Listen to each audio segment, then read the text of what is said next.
Bom dia, Guilherme, bom dia, pastor Rodolfo, bom dia, irmãos. Avisar que nós estamos acumulados, mas respeitando o distanciamento. Ali meu braço esticado tá mais ou menos 3 metros de distância do Rodolfo. Do Jonas não adianta, já estamos juntos 24 horas por dia. Então, mas graças a Deus estamos aqui para mais essa série de estudos, né? Sejam todos bem-vindos e nossa oração é que hoje seja mais uma manhã edificante, dia frio aqui em São Paulo, não sei como é que tá aí com os irmãos espalhados pelo Brasil fora aí e até fora do Brasil, mas aqui a gente está bem agasalhado e com o coração aquecido para estudar a palavra do Senhor. Pelo jeito eu fiz a piada e foi sozinho aqui pra nós, porque eu tava sem som, é isso aí mesmo? Agora foi. Agora mudou as configurações aqui, eu tô tentando... Mas estamos aqui aglomerados com segurança. Isso aí.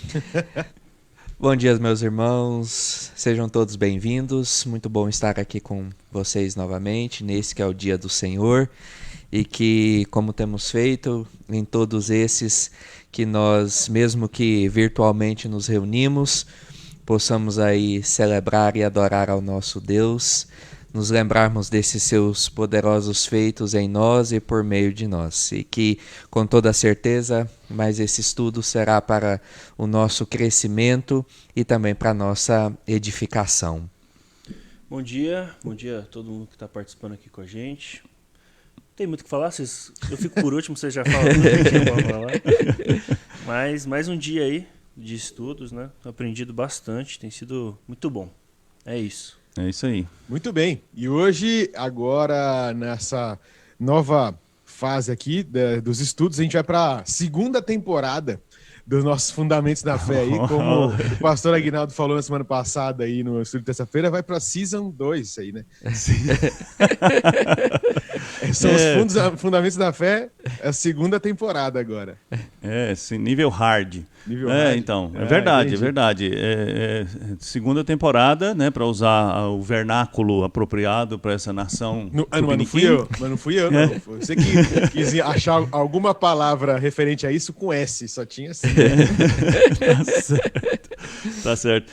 Na verdade, assim, é uma segunda temporada, mas a gente continua falando daqueles temas fundamentais, né? A gente está chamando de segunda temporada porque aqueles que nós estudamos até domingo passado são pré-requisitos para se dizer que uma pessoa é cristã. Né?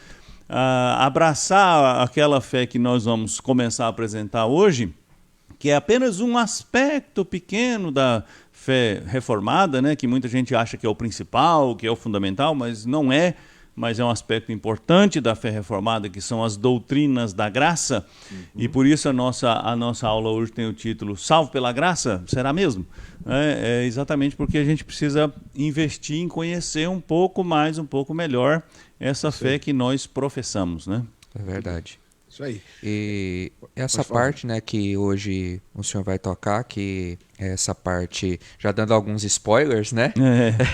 Essa parte mais histórica, eu estava pensando a respeito disso, né? Que hoje essa questão histórica, ela está meio em desuso, né? Em descrédito, às vezes a história sendo usada contra a própria história, mas é de suma importância, né, nós entendermos aquilo que nós temos hoje em mão. O que aconteceu, quais são as razões por que tudo isso se originou, todo o labor que homens tiveram no passado para que tenhamos isso. Então eu creio que essa parte histórica acrescente ainda muito mais a todos nós, tudo isso que o Senhor vem fazendo ao longo da história, para que o conheçamos e o conheçamos verdadeiramente. Exatamente. Muito bem. Então hoje, antes da gente entrar aqui no estudo propriamente dito, só quero pedir algumas coisas a vocês e lembrar de outras. Se você puder, faça agora. Então compartilhe essa transmissão aí no seu Facebook. Aproveita que você já está logado, faz isso. E também já deixa um joinha, curte esse vídeo também, essa transmissão, por favor. E a gente quer lembrar vocês que a nossa página lá no YouTube não está abandonada. Na verdade, estão sendo colocados os vídeos lá, todas as transmissões e também os devocionais. Você pode continuar acompanhando lá e pedindo para os seus amigos e conhecidos também se inscreverem por lá, e em breve, se Deus quiser, retornaremos. A gente está na expectativa também de conseguir voltar para ter as duas plataformas como uma maneira de divulgar e propagar a mensagem, a palavra do Senhor, certo? Então, só também lembrando que esse estudo tá lá no nosso aplicativo, no aplicativo da nossa igreja. Você pode entrar lá e está em PDF para você acompanhar agora, ou se você quiser depois, mais tarde, se aprofundar um pouquinho mais e olhar com mais cuidado e com mais calma os temas, também está lá à disposição através do nosso aplicativo, tá certo? Exatamente. Tem mais algum recado inicial aqui, ou a gente já pode seguir para o estudo? Não, só reafirmar, né, Gui? Eu queria só reafirmar o pessoal que está chegando aqui pelo canal do Facebook para ir lá no nosso canal do YouTube e se inscrever também, porque lá tem outros conteúdos, né, que a pessoa pode acessar, e conteúdos antigos, estudos antigos, que não estão aqui no Facebook, mas estão lá. Então, se você quiser acompanhar até essa própria série, né, de Fundamentos da Fé, as séries de mensagens que nós estamos fazendo durante esse isolamento, você vai encontrar isso tudo lá no nosso canal do YouTube. Café com Tulipa também, né? As devocionais diárias. Exatamente. Então, assim, ao entrar lá e assinar o nosso canal, você acaba também nos ajudando a divulgar a nossa fé. É isso aí. Muito bem. Então, hoje, o pastor Aguinaldo vai trazer esse estudo para nós aqui das doutrinas da graça, e lá no final a gente vai voltar para esse debate com as perguntas e tentando responder a essas questões que os irmãos podem colocar aqui no chat. Se você puder também nos auxilie identificando essa pergunta com aquele sinalzinho vermelho, aquela bolinha, para ajudar aqui na seleção, tá certo? Pastor Aguinaldo, então, daqui para frente com você, e a gente se fala daqui a pouco. Deus abençoe. Maravilha. Então, nós vamos, irmãos, começar hoje, como a gente falou na introdução, essa nova etapa, né? Essa nova temporada de estudos bíblicos. Nós vamos falar sobre as doutrinas da graça, e por isso é que é Fundamentos da Fé 2, como eu disse lá no começo. Abraçar a fé reformada não é um pré-requisito para a sua salvação, porque nós não somos salvos por causa da ortodoxia da nossa fé ou por causa da escola teológica que a gente abraça. Nós somos salvos pela graça mediante a fé em Jesus Cristo como nosso Senhor e Salvador. Mas você, ao se tornar um cristão, vai certamente adotar uma linha, ou vai perseguir, ou vai fazer parte de alguma igreja, e você precisa conhecer a fé que essa igreja professa. E a fé que a nossa igreja professa é a fé chamada reformada.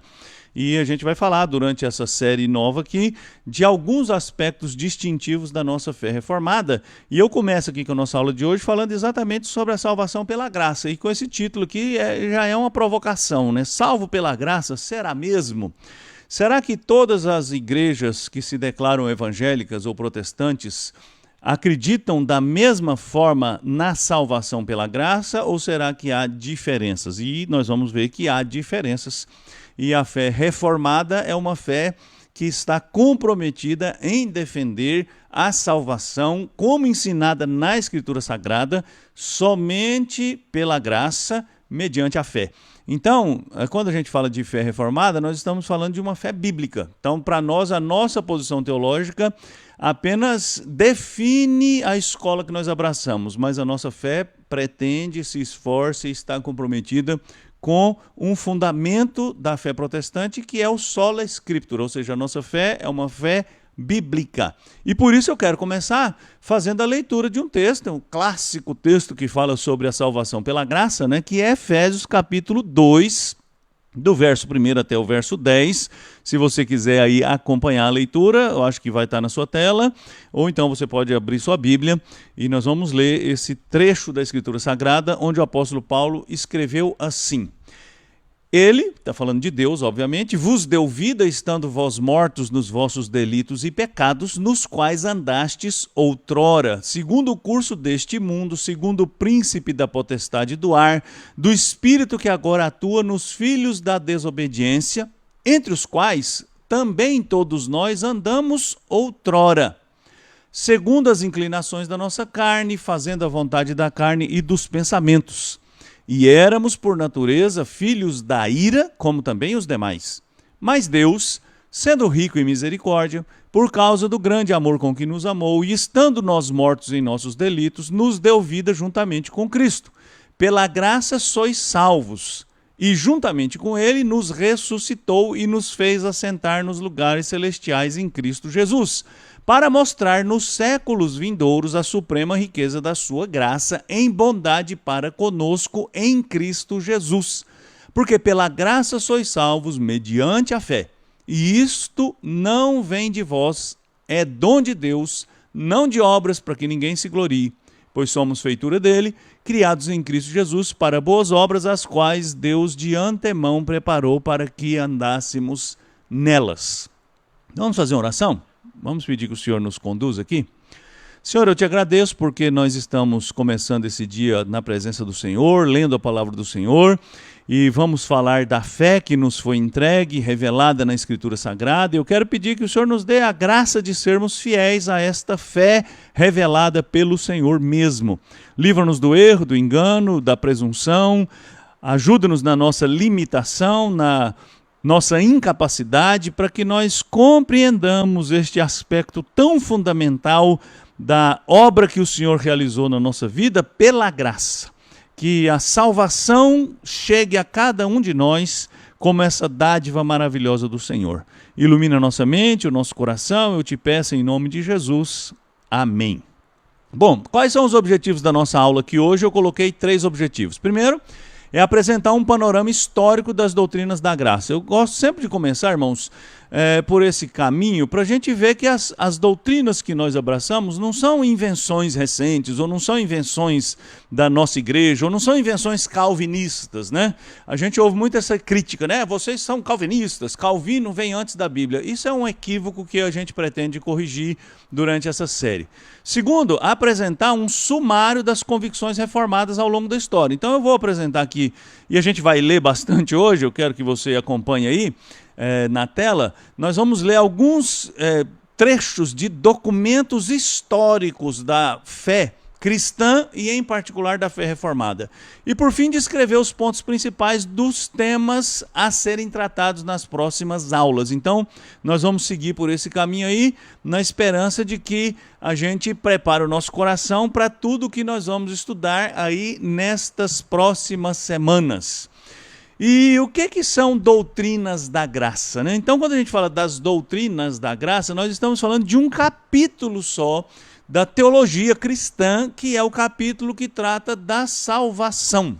Então, as doutrinas da graça são uma maneira que a nossa fé diz, ou fala, ou se refere àqueles aspectos fundamentais que a Bíblia Sagrada revela acerca de como um pecador é salvo. Que todos os seres humanos são pecadores, a gente não tem dúvida, né? Basta você ligar a televisão e você vai ver a maldade, a crueldade, a violência, a decadência da nossa sociedade, está aí estampada para todo mundo ver, não precisa nem de explicação para isso.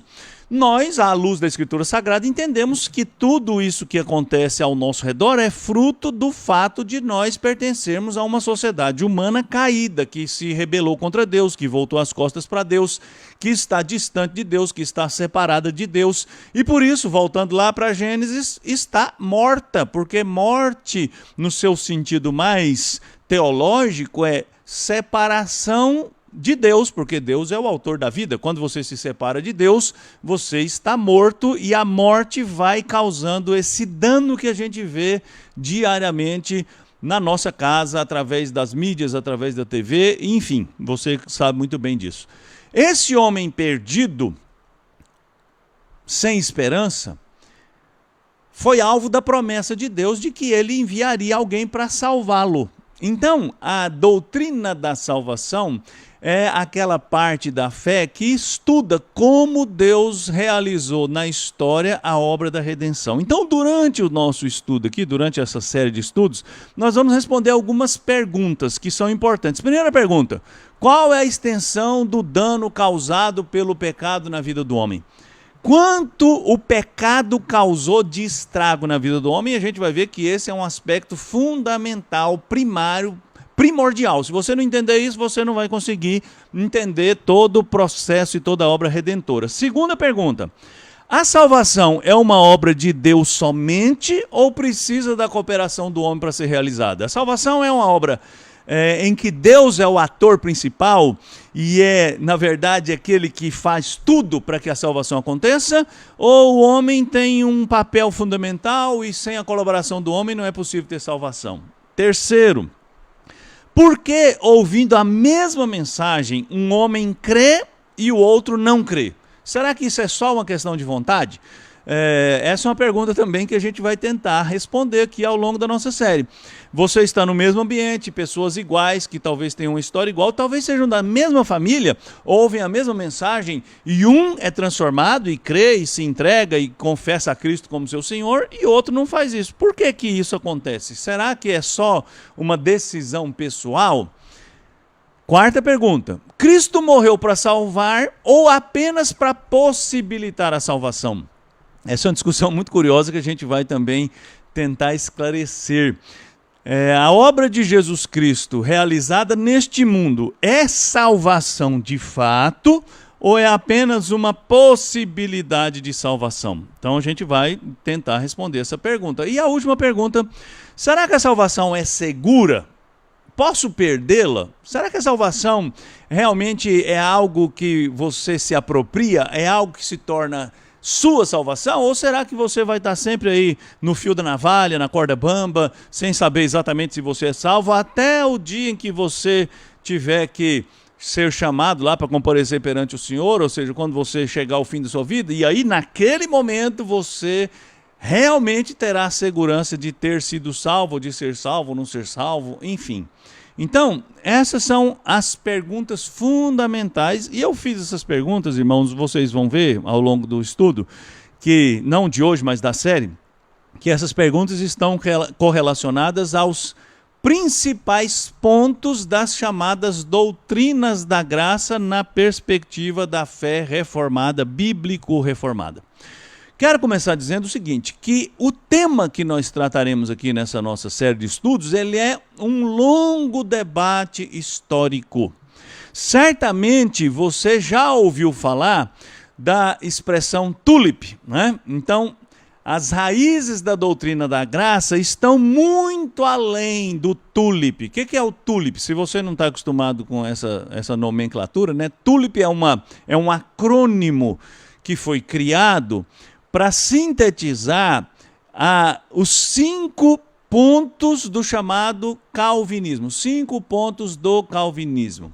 Só que hoje eu quero mostrar para você, nesse panorama histórico, que esses 5 pontos, que só foram criados no século XVII, na verdade eles refletem uma discussão teológica que nos leva lá para os dias do apóstolo Paulo e depois para o período da igreja antiga, depois na igreja medieval, na igreja moderna, até chegar aos nossos dias. Então nós vamos fazer essa caminhada histórica e o que eu quero mostrar para você é que as doutrinas da graça, que hoje a gente pode sintetizar nos chamados 5 pontos do calvinismo, não são uma discussão secundária, não são uma discussão recente, não são apenas um capricho teológico, não se trata apenas de uma exigência de precisão de terminologia teológica, não. A discussão desses temas diz respeito exatamente à essência daquilo que a Escritura Sagrada ensina acerca da graça, acerca de como Deus salva o pecador. Aí eu propus aqui, eu fiz uma cronologia das doutrinas da graça, não é a cronologia, né? Porque é claro que eu não coloquei tudo aqui, mas eu fiz uma proposta aqui de estudar as doutrinas da graça nos 4 períodos, vamos dizer assim, mais importantes da história dessa discussão. E eu começo lá no século V, as raízes dessa discussão. É claro, irmãos, que se a gente fosse remontar toda a doutrina, a gente tem que voltar lá para o Novo Testamento, quando o apóstolo Paulo discute, sobretudo com os judaizantes da Galácia, sobre qual é o caminho para a salvação. E a discussão lá com os judaizantes, para quem não conhece bem a terminologia, né, judaizantes eram aquele grupo de judeus que haviam se convertido ao cristianismo, mas que continuavam ensinando que para ser salvo, alguém precisa crer em Cristo, mas também precisa abraçar o judaísmo. Paulo escreveu muito contra essa ideia, e na verdade essa ideia foi combatida até no primeiro concílio da igreja, lá registrado em Atos 15, e Paulo defendeu com veemência a doutrina da graça na carta aos Gálatas, quando ele disse que a salvação de Abraão, que é o pai da fé e o pai da fé judaica, por assim dizer, foi salvo pela graça também, não foi salvo pela lei, ele não foi salvo porque ele foi obediente, ele não foi salvo, ele não foi justificado por suas obras, ele foi justificado pela graça de Deus que ele recebeu mediante a fé. Paulo fala disso na carta aos Romanos. Então, a doutrina da graça é apresentada por Paulo. Paulo é quem primeiro disse, olha, um salvador só pode ser salvo pela graça de Deus, mediante a fé, não é por obras, por isso eu li Efésios 2, Abraão não foi salvo pelas obras, ninguém foi salvo pelas obras. A carta aos Hebreus fala que ninguém foi salvo pelo sacrifício de animais, o sacrifício de animais era uma representação simbólica do sacrifício de Cristo, que aconteceria séculos depois.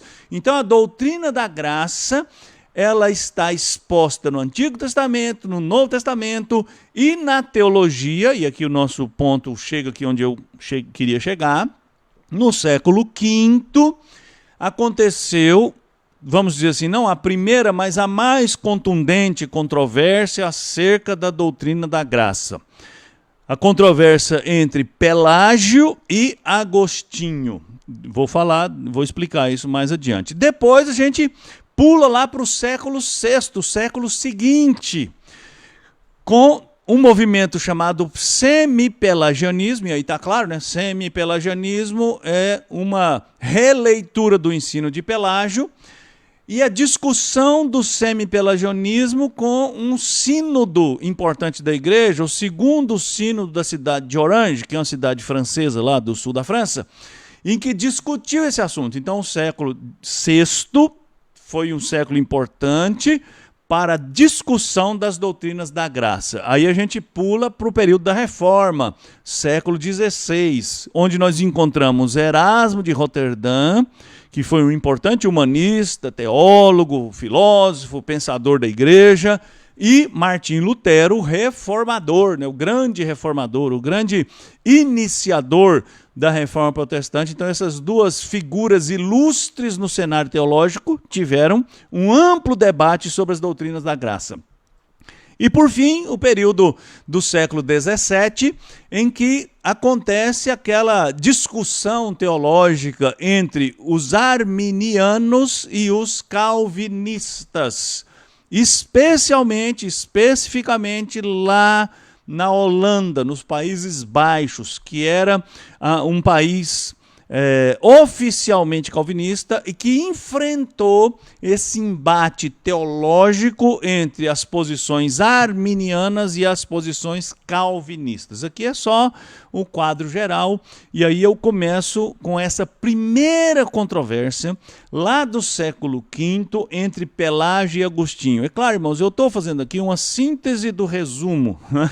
Então, assim, se você quiser se aprofundar nesse tema, você tem inúmeras literaturas, livros sobre a história da teologia, história das controvérsias teológicas, livros que você pode adquirir que tratam desse assunto, ou mesmo na internet você vai encontrar vasto material sobre esse tema, as doutrinas da graça. E aqui, é claro, eu estou só sintetizando, correndo o risco, é claro, sempre de ser simplista, mas eu espero não ser simplista e espero conseguir mostrar aqui os principais pontos divergentes e as principais conclusões a que a igreja chegou ao discutir essas divergências. Então, Pelágio foi um monge bretão que começou a ensinar esses pontos que eu coloquei aqui. Primeiro, ele negava a existência de um pecado original. para Pelágio, o pecado de Adão foi apenas um mau exemplo. E o pecado de Adão não trouxe nenhuma consequência para nenhum dos descendentes de Adão. Em outras palavras, para Pelágio, todo ser humano nasce exatamente como Adão nasceu, como uma tábula rasa, como inocente, não carregando em si mesmo nenhuma culpa e nenhuma consequência do pecado de Adão, que é o cabeça, que é o pai da humanidade. Ora, se não existe pecado original e se o pecado de Adão foi apenas um mau exemplo, também não existe uma salvação no sentido de Jesus ter vindo ao mundo para salvar o pecador da pena que estava declarada sobre ele. Jesus foi apenas um bom exemplo. Se Adão foi um mau exemplo, Jesus foi um bom exemplo. Se você imitar Adão, você se perde. Se você imitar Jesus, você é salvo. Por isso a salvação é total responsabilidade do homem. Para Pelágio, o homem decide ser salvo ou não a partir do exemplo que ele segue. Se ele segue Adão ou se ele segue Cristo. E por isso não existe uma graça salvadora. Existe apenas a possibilidade de você, seguindo o exemplo de Cristo, da sua piedade, da sua compaixão, da sua bondade, do seu amor, então você vai se aproximar do ideal de Deus para o ser humano. Se você, por outro lado, segue o exemplo de Adão, na sua desobediência, na sua dureza, e dos homens que seguiram Adão, então você segue o caminho da perdição. Agostinho, que era um bispo, né, africano, na região que hoje acho que é Argélia, né, a cidade de Hipona, se opôs veementemente aos ensinos de Pelágio.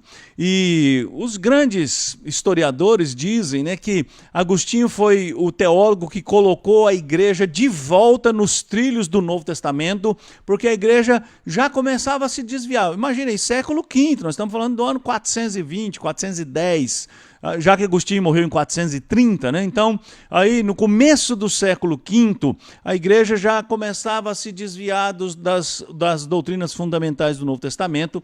E o que Agostinho defendeu contra Pelágio? Primeiro, que o pecado de Adão afetou toda a humanidade. Todo ser humano nasce corrompido por causa do pecado de Adão. Por causa do pecado de Adão, todo homem é totalmente incapaz de salvar a si mesmo. Por isso, todo homem precisa de um salvador. E Jesus veio ao mundo exatamente para salvar o pecador, para dar a sua vida em favor do pecador, para oferecer-se no lugar do pecador. Por isso, a salvação é uma obra exclusiva de Deus. E aí surge esse termo, né, que a gente vai usar muito aqui, que é o monergismo. Esse termo significa que mono é um, né? Essa palavra é uma palavra de origem grega, né? Mono vem de um, e ergismo, ergo, vem de trabalho, de obra. Então, o monergismo defende que a salvação do homem é uma obra exclusiva de Deus. Só existe uma força operando para salvar o homem, que é a força de Deus. Não existe uma cooperação. Por isso, só há salvação por meio da graça de Deus. Então, por isso, doutrinas da graça. Como um pecador é salvo? Um pecador é salvo por meio da ação poderosa de Deus que vem ao encontro desse pecador e transforma a sua vida.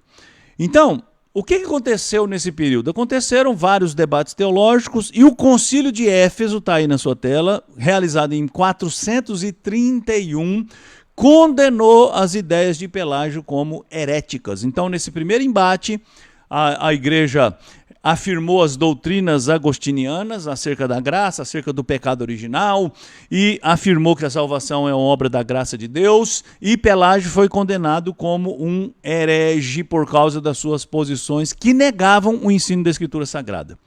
Aí a gente pula para o século VI, né? O embate entre o semi-pelagianismo e o sínodo de Orange. Então, obviamente que as doutrinas, elas não desaparecem porque houve uma decisão conciliar condenando. Então o pelagianismo não desapareceu. E começaram a surgir seguidores de Pelágio, mas que também achavam que Pelágio tinha ido longe demais. E então eles tentaram buscar uma via média. Um dos principais expoentes dessa posição foi um teólogo chamado João Cassiano, que foi um monge também ali da região do sul da França, e que viveu ali no mesmo período de Agostinho, né, mas morreu pouco tempo depois, e ele tentou propor uma via média entre Pelágio e Agostinho, que ficou conhecida como semi-pelagianismo.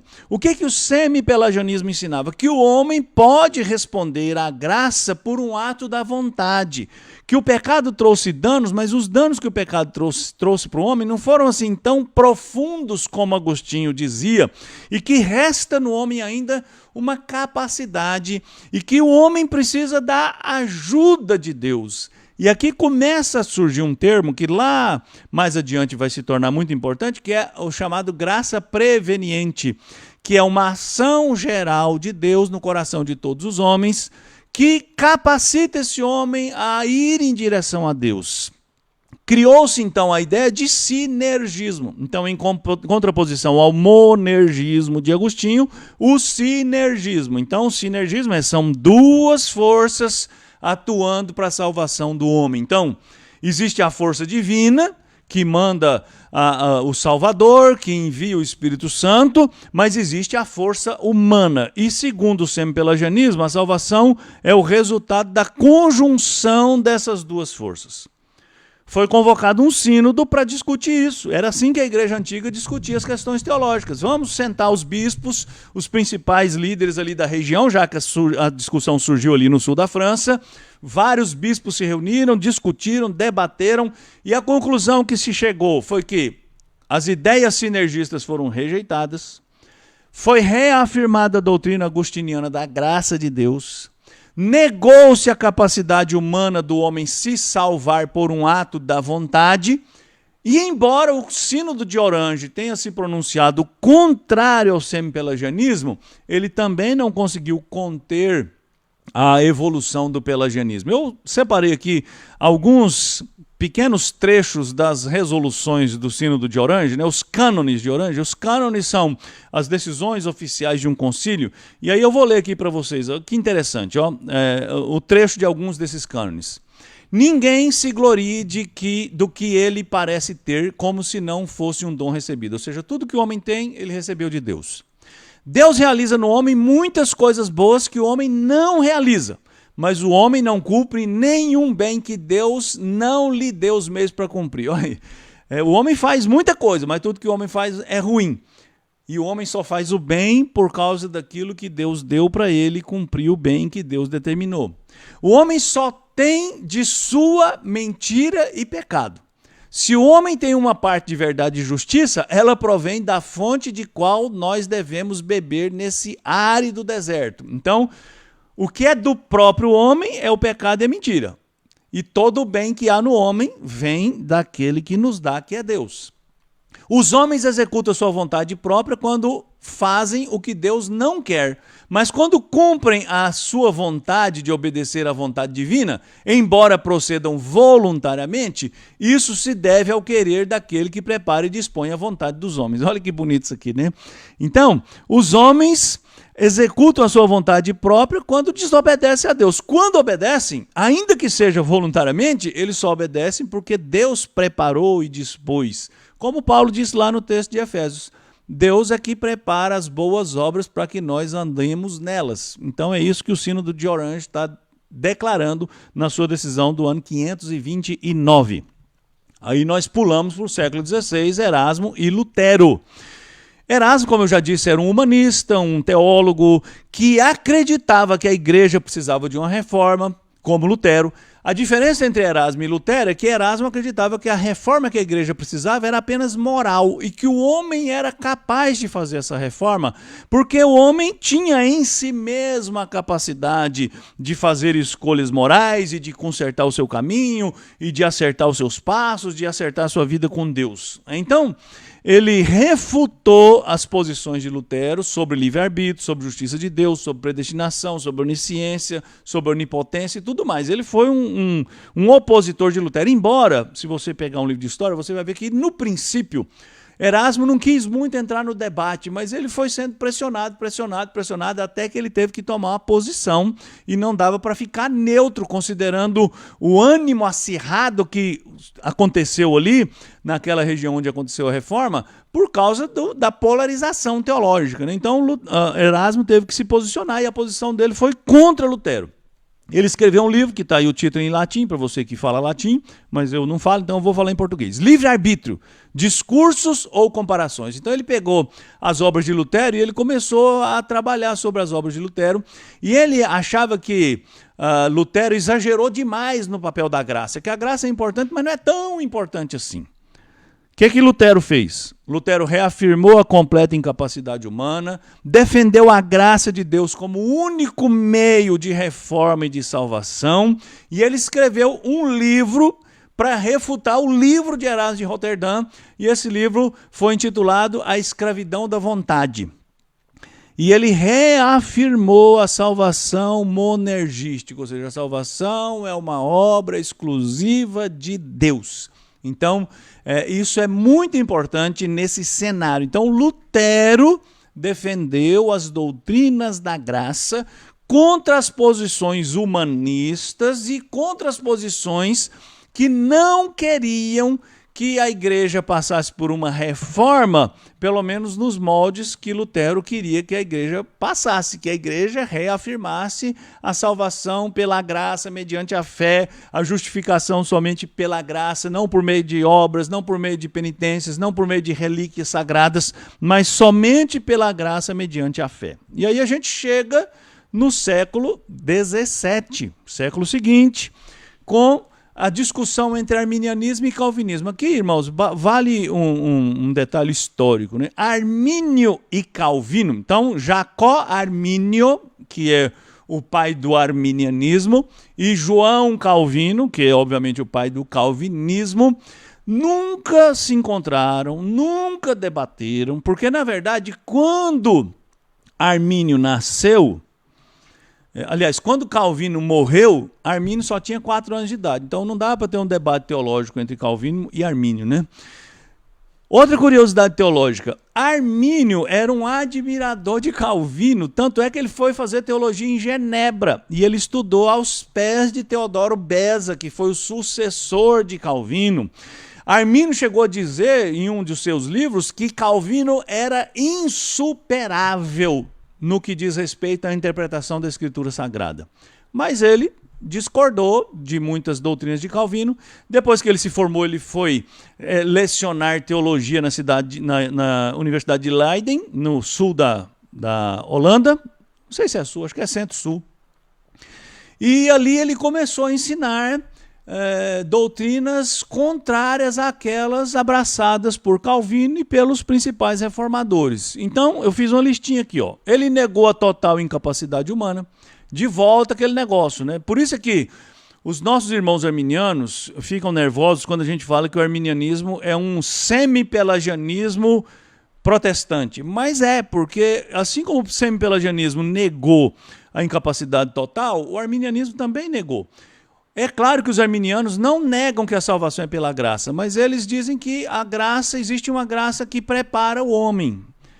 Eles negaram a eleição incondicional, ou seja, eles afirmaram que a eleição é condicionada à fé do homem, Deus elege porque ele prevê que o homem vai crer.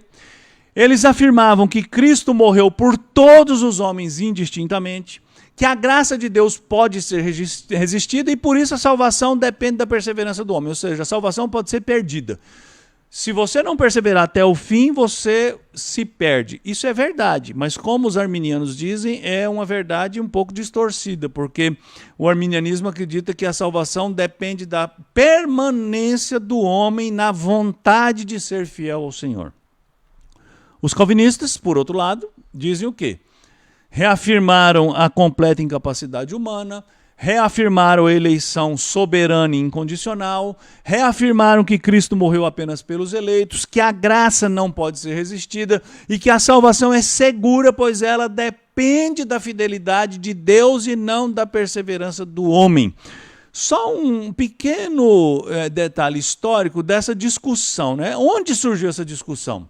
Essa discussão entre calvinismo e arminianismo, gente, ela não foi feita por Armínio. Na verdade, Armínio morreu em 1609 e os alunos de Armínio, lá na Holanda, decidiram de uma maneira interessante até, acho que para honrar o seu mestre, né, apresentar um documento ao parlamento holandês chamado Remonstrância, ou 5 artigos da Remonstrância. A Holanda era um país oficialmente calvinista. E os discípulos de Armínio apresentaram esse documento para o parlamento holandês em 1610, pedindo que a Holanda deixasse de ser calvinista e abraçasse o arminianismo. E eles apresentaram o seu pedido na forma de 5 declarações teológicas. Então essas 5 declarações teológicas são conhecidos os 5 pontos da remonstrância, isso em 1610. O parlamento não deu muita bola para aquilo, mas as discussões foram se acirrando, até que em 1618 o parlamento convocou um sínodo na cidade de Dordrecht. Em 1618, em novembro, esse sínodo se reuniu, e esse sínodo ficou reunido por 6 meses, até maio de 1619, e esse sínodo decidiu que a Holanda continuaria calvinista, porque os 5 artigos da remonstrância não se sustentavam bíblica e teologicamente, e os teólogos do sínodo de Dort escreveram uma resposta que ficou conhecida como os 5 pontos do calvinismo. Então, é por isso que a doutrina calvinista é muito conhecida por causa desses 5 pontos do calvinismo. Os 5 pontos do calvinismo foram escritos em resposta aos 5 pontos da remonstrância, certo? Então, os calvinistas foram provocados a dar essa resposta e, além disso, o sínodo de Dort reafirmou a confissão belga e o catecismo de Heidelberg, porque os arminianos também queriam reformar a confissão belga e o catecismo de Heidelberg, que eram documentos oficiais da igreja holandesa. E como esses documentos afirmam a doutrina da eleição soberana e graciosa, as doutrinas da graça, precisava reformar esses documentos. Então, o parlamento holandês rejeitou os 2 pedidos e reafirmou a doutrina da graça, reafirmou o catecismo de Heidelberg, reafirmou a confissão belga como documentos oficiais da igreja e aprovou os 5 pontos do calvinismo.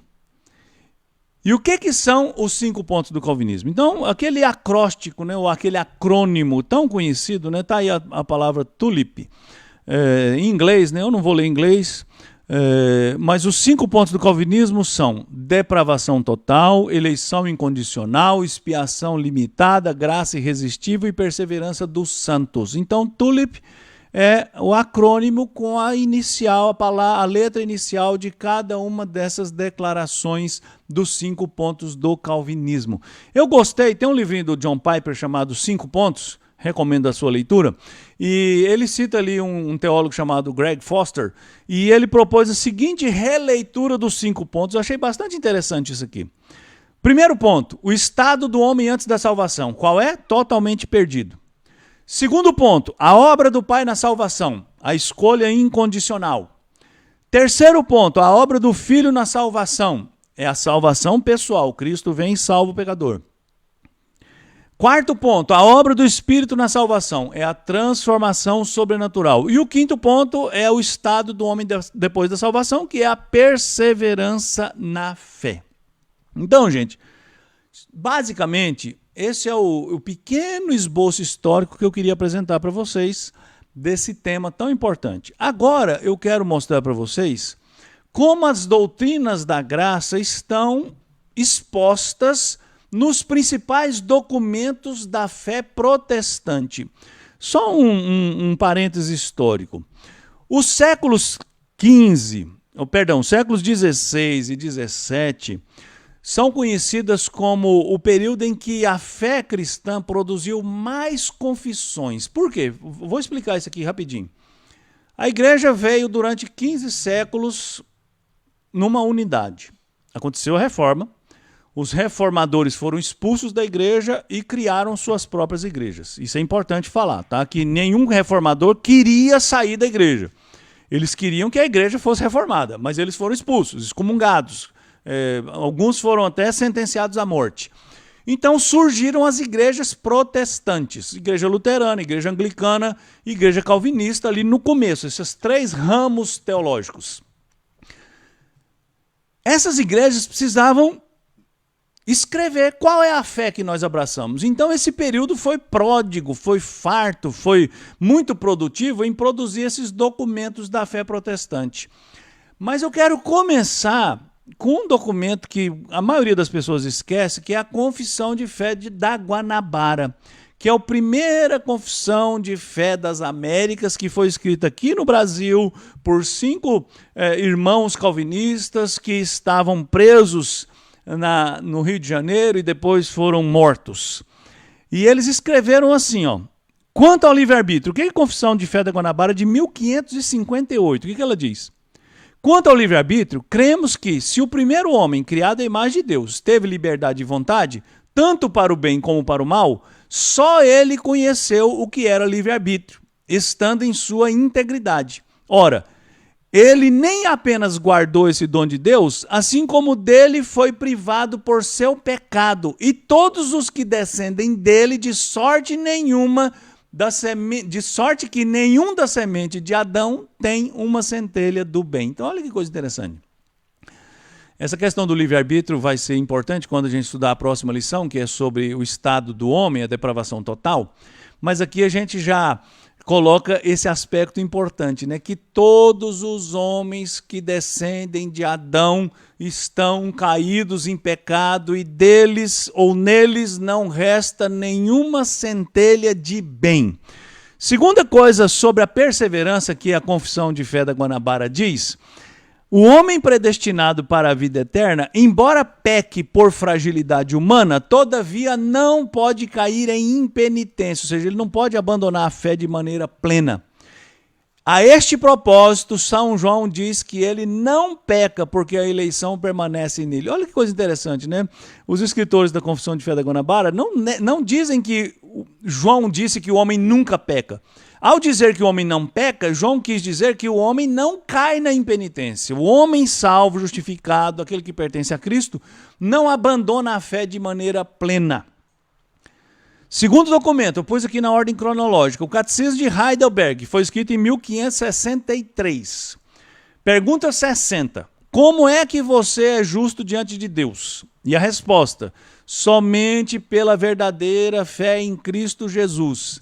Embora minha consciência me acuse de haver pecado gravemente contra os mandamentos de Deus, sem jamais haver obedecido a todos eles e de ainda ser inclinado a todo o mal, Deus, no entanto, sem que houvesse em mim nenhum mérito próprio, somente pela sua graça, imputa-me a perfeita satisfação, justiça e santidade de Cristo. Se tão somente aceitar esse dom, crendo fielmente com o coração, ele me concede isso como se eu jamais tivesse tido ou cometido nenhum pecado e como se eu mesmo tivesse cumprido toda a obediência que Cristo cumpriu por mim. Olha que coisa interessante. A justificação é uma obra exclusiva da graça de Deus. Na pergunta 64, o Catecismo de Heidelberg pergunta o seguinte: esse ensinamento não torna as pessoas descuidadas e ímpias? E a resposta é não. É impossível que os que são enxertados em Cristo pela verdadeira fé não produzam fruto de gratidão. Isso é uma acusação que geralmente a gente ouve, né? Que defender as doutrinas da graça leva o homem a ter uma vida espiritual média, mais ou menos. Isso é um erro, porque na verdade quem foi verdadeiramente salvo, quem foi verdadeiramente enxertado em Cristo, nunca vai deixar de ter um coração agradecido pela salvação que recebeu. Uma coisa importante aqui, os 39 artigos da Igreja Anglicana. A Igreja Anglicana, irmãos, ela é uma igreja reformada no seu documento fundante aqui, que são os 39 artigos. Esses 39 artigos aqui foram promulgados pela famosa e poderosa Rainha Elizabeth I. E esses documentos aqui são uma síntese da fé anglicana que é reformada, que é bíblico-calvinista, sobre o livre-arbítrio. A condição do homem depois da queda de Adão é tal que ele não pode converter-se e preparar-se a si mesmo por sua própria força natural e boas obras para a fé e invocação de Deus. Portanto, não temos o poder de fazer boas obras agradáveis e aceitáveis a Deus. Vou ler só um trechinho porque o nosso tempo está acabando. No artigo seguinte, o artigo 17, a predestinação e eleição, diz assim, ó, como esses slides estão lá no nosso aplicativo, depois você pode ler com mais tempo, tá? A predestinação para a vida é o eterno propósito de Deus, pelo qual, antes de lançados os fundamentos do mundo, tem constantemente decretado por seu conselho a nós oculto, livrar da maldição e condenação os que ele elegeu em Cristo dentre o gênero humano e conduzi-los por Cristo à salvação eterna, como vasos feitos para honra. Ou seja, a eleição ocorreu antes da fundação do mundo para livrar os pecadores da condenação. Confissão belga de 1567. A criação do homem, sua queda e a incapacidade de fazer o bem, tornando-se ímpio, perverso e corrupto em todas as suas práticas, ele perdeu todos os dons excelentes que tinha recebido de Deus. Nada lhe sobrou desses dons, senão pequenos traços que são insuficientes, que são suficientes para deixar o homem sem desculpa. Ou seja, a imagem de Deus no homem foi tão manchada que o que restou só torna esse homem culpado. Então, por isso rejeitamos todo ensino contrário sobre o livre-arbítrio do homem, porque o homem somente é escravo do pecado e não pode receber coisa alguma se do céu não lhe for dada. No artigo 14, a confissão de fé continua falando que quem se gloriará de fazer alguma coisa boa pela própria força, se Cristo diz, ninguém pode vir a mim se o Pai que me enviou não lhe trouxer. Então, de novo, a confissão de belga afirma a salvação unicamente pela graça. Eu vou pular aqui para a eleição, artigo 16. Cremos que Deus, quando o pecado do primeiro homem lançou Adão e toda a sua descendência na perdição, mostrou-se como ele é, a saber, misericordioso e justo. Deus é misericordioso porque ele livra e salva da perdição aqueles que ele, em seu eterno e imutável conselho, somente pela bondade elegeu em Cristo Jesus como nosso Senhor, sem levar em conta consideração pela obra alguma deles. E ele é justo porque ele deixa os demais na queda e perdição em que eles mesmos se lançaram. Os cânones de Dort, que dizem que Deus dá nesta vida a fé a alguns, enquanto não dá a fé a outros. Depois você lê o resto, só reafirmando a eleição divina e a reprovação. Olha o que diz o item 7 do capítulo 1. Lembra, os cânones de Dort são as decisões daquele concílio que aconteceu na disputa entre arminianismo e calvinismo no século XIX, lá no século XVII. Essa eleição é o imutável propósito de Deus pelo qual ele, antes da fundação do mundo, escolheu um número grande e definido de pessoas para a salvação por graça pura. Confissão de fé batista. Olha uma curiosidade aqui para os nossos irmãos batistas que estão nos acompanhando. A Confissão de Fé Batista, Confissão de Londres de 1689, ela é calvinista. Sobre os decretos de Deus, capítulo 3. Por meio do decreto de Deus e para a manifestação da sua glória, alguns homens e anjos são predestinados e pré-ordenados para a vida eterna por meio de Jesus Cristo para o louvor da sua gloriosa graça. Outros são deixados a agir em seus pecados para a sua própria condenação, para o louvor da sua gloriosa justiça. Olha, a mesma coisa que a gente viu nos documentos anteriores. Deus é misericordioso porque ele salva, porque ele salva, e Deus é justo porque ele condena o pecador que permanece no seu pecado. E aqui, no item 6, Confissão de Fé Batista. Assim como Deus destinou os eleitos para a glória, assim também, pelo propósito eterno e muito livre da sua vontade, preordenou todos os meios para isso. Portanto, aqueles que são eleitos, estando caídos em Adão, são remidos por Cristo, são eficazmente chamados para a fé em Cristo Jesus, pelo seu Espírito, que opera no tempo devido, são justificados, adotados, santificados e preservados pelo seu poder, por meio da fé para a salvação, nem são quaisquer outros redimidos por Cristo, ou eficazmente chamados, justificados, adotados, santificados e salvos, senão somente os eleitos. Olha aí. Quase declararam aqui os 5 pontos do calvinismo, né?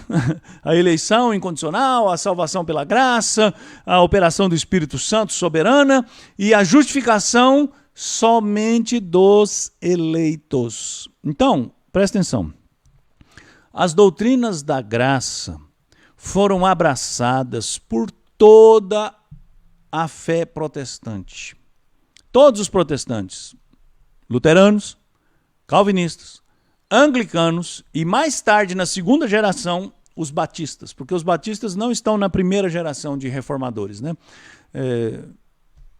Deixa para lá o que eu pensei.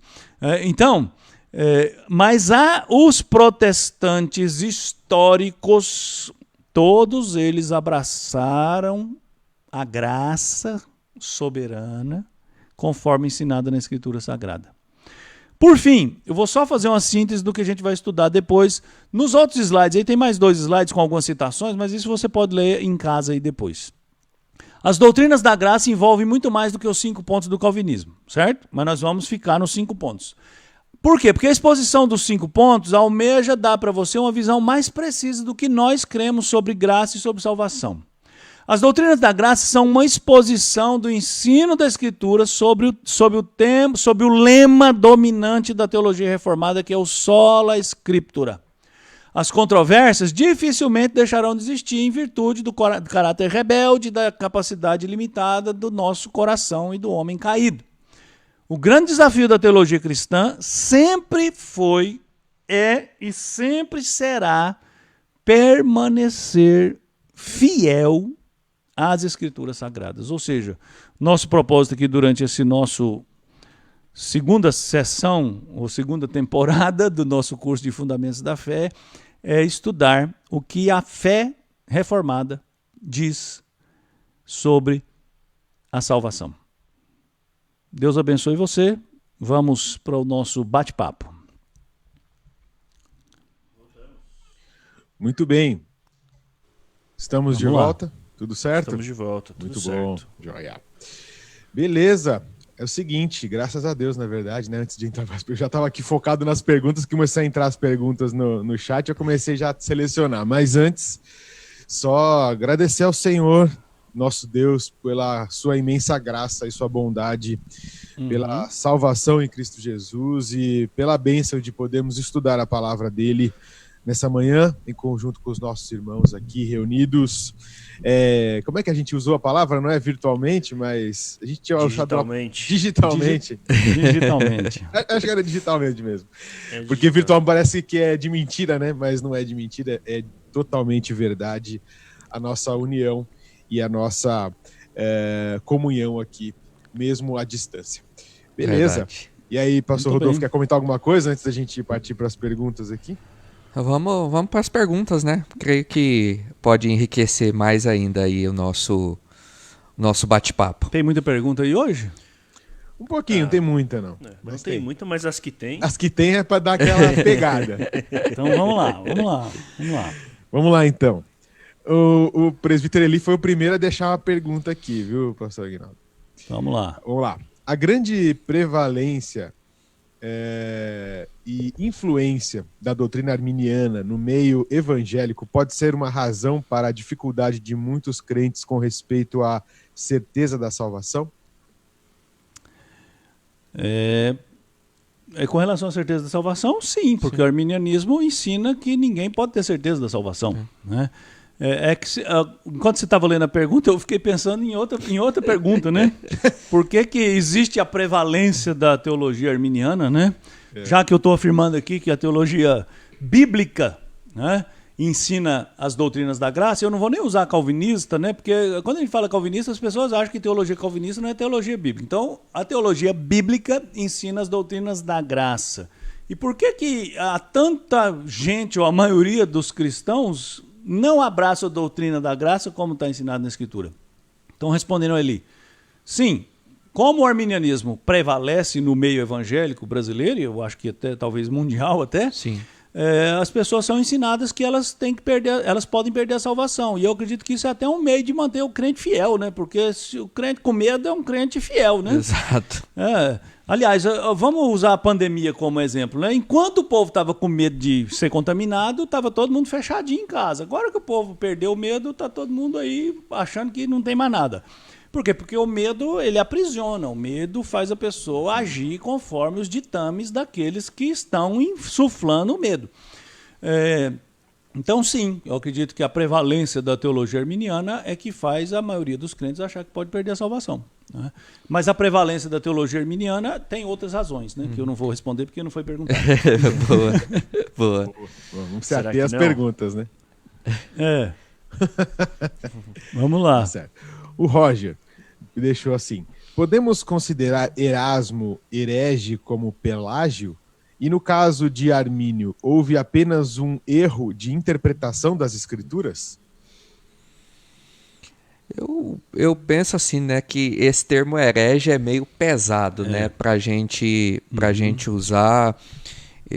Embora até mesmo Pelágio, né, tendo desenhado essa doutrina da forma que ele desenhou, eu acho muito pesado colocá-lo como ele, como Erasmo e outros armínios, como herege, porque no meu entendimento eu acho que um herege é aquele que desconsidera por completo a pessoa e a obra de Cristo Jesus, é aquele que nega radicalmente aquilo que a Escritura revela a respeito de Cristo. E embora esses homens tenham esse pensamento teológico divergente daquilo que nós vemos na Escritura, não no calvinismo, mas na Escritura, eles ainda consideram a pessoa de Cristo, reconhecem o seu sacrifício, reconhecem a sua obra. O problema deles é o depois, né? Os efeitos dessa obra na vida do indivíduo. Mas eles reconhecem sim a pessoa, a obra, a importância, a necessidade de Cristo Jesus. Então, eu não os colocaria nesse nível de herege. Eu colocaria que eles, infelizmente, olharam para a Escritura e, a partir de hermenêuticas, interpretações, alguns suportes de interpretações, chegaram a essas conclusões que destoam daquilo que a Escritura faz, mas não num nível, às vezes, de um herege. Eu penso assim que, como eu coloquei no final, que o grande desafio da igreja sempre foi e sempre será permanecer fiel à Escritura. O que acontece com esses movimentos, o que acontece com qualquer movimento que se afaste da Escritura, é se deixar influenciar pelo espírito da época, né? Então, já respondendo a pergunta que não foi feita, né? O arminianismo, ele reflete aquilo que é o espírito da época, e da época que ele mais floresceu, que foi na época do Iluminismo, com aquele famoso arminianismo em chamas de John Wesley, né? E depois os avivalistas do século XIX, que proliferaram essa doutrina. Por quê? Porque ela tem um apelo muito forte na visão humanista. O homem não é tão mal quanto a Bíblia diz, não é tão mal quanto a teologia diz. O homem tem uma centelha de bondade, que o homem precisa de incentivo correto, que o homem precisa de uma reforma moral. O homem não precisa de um salvador que vem de fora, ele precisa de salvar-se a partir do momento em que ele descobre o bem que há nele. Então, esse apelo humanista que o semi-pelagianismo, o arminianismo, ou aquelas doutrinas que se recusam a se sujeitar ao ensino exclusivo da Escritura sofrem, por quê? Porque se permitem uma influência muito grande de outras ciências e de outros conteúdos que não seja a Bíblia ou só a Escritura, né? E aí essas influências se estendem, como o pastor Rodolfo falou, a hermenêutica, a exegese. Então existe a hermenêutica da libertação, a hermenêutica negra, a hermenêutica sexista ou homossexual, não sei nem o termo mais, né? Existe a teologia essa teologia construída a partir do pressuposto da sociologia. Aí abre a porta para tudo. E tudo isso que o senhor falou responde também àquela própria pergunta que o senhor fez por o porquê dessa predominância em solo brasileiro e até mundial da doutrina arminiana, porque ela na verdade ela dá uma infladinha no nosso ego, né? Ela faz o homem se sentir importante, que é aquilo que, como a gente sempre fala, né, que desde Gênesis isso acontece. Exatamente. Porque o que a serpente fez? Foi inflar o ego e inflamar o orgulho no coração humano. Com certeza. E então essa doutrina que coloca no homem essa responsabilidade do salvar-se, então ela é atrativa a nós porque nos coloca em um patamar mais elevado. Com certeza. E o nosso coração humano sendo já predisposto a isso, então encontra um terreno vastíssimo aí para que isso ganhe a cada dia mais e mais adeptos. Vamos lá. Eu vou em frente. Gabriel Leão. A doutrina arminiana estabelece algum critério objetivo para a salvação? Como eles tentam ou se tentam explicar esse limiar de fé ou obras para ser salvo? Então, gente, vamos ser honestos com os arminianos, né? Os arminianos não negam que a salvação é pela graça, certo? Isso os arminianos não negam. E nem os arminianos negam a predestinação. Os arminianos afirmam que existe predestinação. A predestinação está na Bíblia, não tem como negar, né? Negar a predestinação é negar a Escritura Sagrada. Qual que é a diferença? A diferença é que para os arminianos a predestinação é baseada na presciência. Ou seja, porque Deus prevê o futuro, Deus sabe. Vamos usar um exemplo aqui. O pastor Rodolfo creu em Cristo quando, pastor Rodolfo? 2003. 2003. Então Deus lá na eternidade viu que em 2003 esse menino aqui, do joelhinho inchado e tal, da cabecinha com pouco cabelo, ia crer em Jesus Cristo. E aí Deus, pré-conhecendo, predestinou. Nós calvinistas, nós que defendemos a doutrina bíblica calvinista, entendemos que a predestinação não é baseada na presciência, é baseada na soberana vontade de Deus. Então Deus não predestina porque ele prevê porque ele predestina. Deus sabe o fim da história porque ele é o roteirista da história, ele é o diretor da história, ele que paga os atores, ele que sustenta os atores. Então ele dirige a história. E no que diz respeito à graça salvadora, qual que é a diferença também?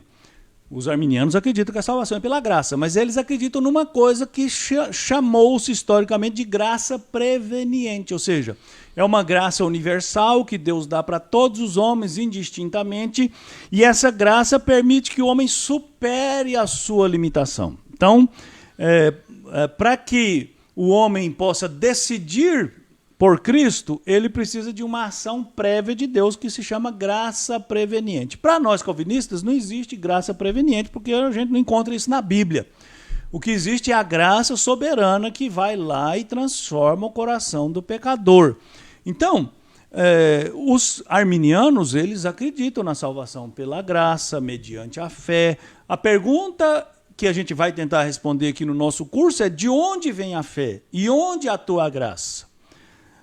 O que causa a eleição? Então, essas diferenças é que a gente vai tentar mostrar no nosso curso. Não vamos mostrar hoje, porque senão a gente vai perder audiência no futuro, né? Então, você quer saber as respostas profundas em cada tema, você tem que acompanhar as próximas lições. Perfeito. Isso aí. Vamos lá. O Benoni deixou aqui, ó, bem faria. Calvinismo diz que Cristo morreu apenas pelos eleitos? Ou entendi errado? Se morreu apenas pelos eleitos, João 3,16 foi um erro de tradução? Ou, quando diz todo aquele que nele crê, esse todos são apenas os eleitos? Então, morreu inutilmente, pois se já tem os eleitos, foi inútil o sacrifício. Essa eu vou ter que responder, que é briga vamos deixar, de família, vamos né? deixar pro duelo de titãs. Manda bala aí. Então, vamos lá, Benoni. Não é um erro de tradução, é um erro de interpretação. É dizer que Cristo morreu por todos os homens indistintamente é um erro de tradução. Não é o calvinismo que diz que Cristo morreu pelos eleitos só. Foi Cristo quem disse. Jesus mesmo disse, que ele, na oração sacerdotal, por exemplo, ele diz assim, eu não oro pelo mundo, eu não peço pelo mundo, eu peço por aqueles que o Senhor me deu. Quando os fariseus e os escribas se opuseram a Jesus, e Jesus disse para eles, vocês não podem crer em mim porque vocês não são minhas ovelhas. Minhas ovelhas ouvem a minha voz e minhas ovelhas me seguem. Vocês não são minhas ovelhas. Então, o que João 3,16 diz? Geralmente, João 3,16 é um dos textos mais mal interpretados, né? Porque quando diz, porque Deus amou o mundo, as pessoas logo concluem que o mundo é cada pessoa do mundo. O mundo ali significa a humanidade, não significa cada pessoa da humanidade. A palavra mundo no Evangelho de João significa, no mínimo, 4 coisas diferentes, né? Significa o cosmos, né? O planeta Terra, significa a humanidade, significa um grande número de pessoas. E então, as palavras, a gente sabe disso até no português, as palavras são dinâmicas, as palavras não significam a mesma coisa sempre, né? Exato. Então, as palavras precisam ser interpretadas dentro do seu contexto. Então, quando João diz que Deus amou o mundo, não está dizendo que ele amou cada indivíduo do mundo. Diz que ele amou pessoas de todo o mundo, né? Então, qual que é o outro texto que ele citou aí? Parece que ele citou um outro texto. Me ajuda aí. É todo aquele que nele crê. Todo aquele que nele crê será salvo. Mas o calvinismo não nega isso. Todo aquele que crê em Jesus será salvo. Todo aquele que confessa Jesus como Senhor será salvo. A pergunta que nós precisamos fazer, e eu coloquei aqui lá no segundo slide, a pergunta é assim, por que 2 pessoas ouvem a mesma mensagem no mesmo lugar, às vezes pertencem à mesma família, e um crê e outro não crê? O arminianismo diz, olha, um crê e outro não crê porque um decidiu crer e o outro decidiu não crer. A Bíblia, Jesus diz, um crê porque é ovelha de Jesus e o outro não crê porque não é ovelha de Jesus, né? Então, Jesus não disse para os fariseus e escribas, olha, vocês não creem porque vocês não têm vontade ou porque vocês têm indisposição. Não, Jesus disse, vocês não são minhas ovelhas. E Jesus disse mais ainda, Jesus disse que ninguém pode ir a ele se o Pai que o enviou não trouxer aquela pessoa a ele.